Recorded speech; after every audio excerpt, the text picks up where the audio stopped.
My name is Dr. Sean Smith, and this is my 5th year in the Department of Criminal Justice at Radford University. As far as courses that I've typically taught in the program, at the undergraduate level, I teach 385, which is research methods. I teach that almost every semester. And I've also taught a few 490 courses. Cybercrime and Digital Deviance would be the most recent 490 course, the most recent elective that I've taught. But I have also taught courses on informal social control, and again, that was at the 490 sequence. For the grad program, I typically teach either 676, which is environmental criminology, or place-based criminology, and you would typically get that course if you were pursuing the crime analysis certificate. I've also taught 691, which is public policy, and I teach that almost every year. And that's the course that you would get towards the end of your formal coursework in the grad program.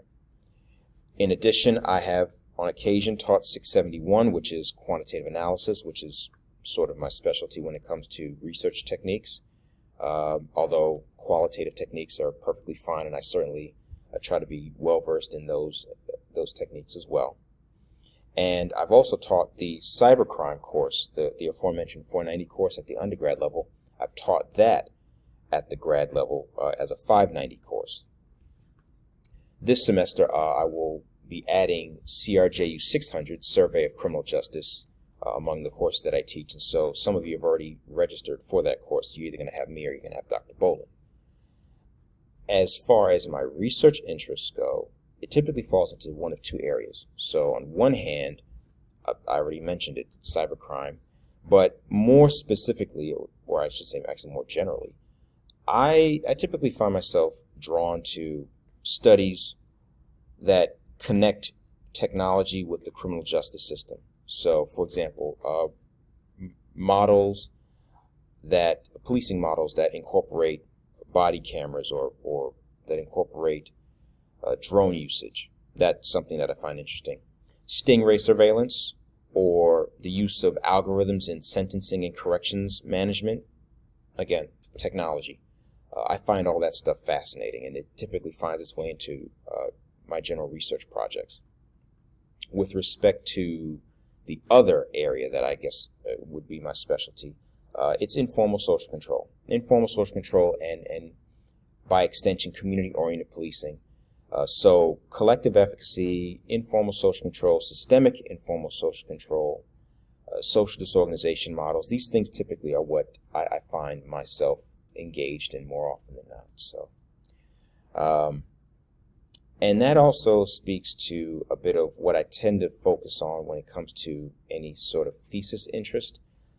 Basically anybody who has an interest in those topics, I certainly am willing to sit down and work with students in that capacity, either as a chair or as a thesis committee member. But I also try to stay flexible when it comes to any sort of thesis interest. As long as I feel like I have something that I can contribute to a particular thesis project, I'm willing to participate. Obviously, time constraints also make their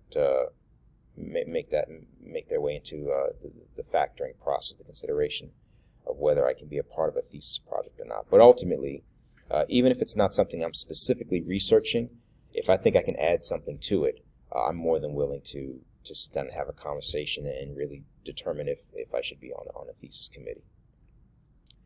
Finally, as far as any sort of advice, the advice that I would give you is related to my actual background. My master's and my doctorate are both from Old Dominion University. The master's is in applied sociology, and the doctorate is in philosophy of criminology. My undergraduate, which comes from West Virginia University, the best way I can describe it is it's a degree in advertising research. I have never worked a day in advertising. I went straight from undergraduate to working at a marketing research firm for a few years, and then I was an independent contractor. Basically, I was a statistician for hire, if you will, for a number of years before I ever ultimately decided to pursue a career in academia. I say all that to say that my background is not really a classic background. I didn't come into this as a criminologist right out of my undergrad, but I ended up pursuing this line of work because I had a number of professors who really thought that I could add something to the discipline, and so far that seems to be true. But my advice for you, really starting off, is just be flexible. This is one of those processes, the grad process, where you're here for 2 years approximately, and it's going to go by pretty quickly. And you're going to be exposed to quite a bit of information in a relatively short period of time. Some of that work, some of that material already lines up with what you're interested in. There's other things that you will discover you didn't even know was a thing that you're interested in, but ultimately is.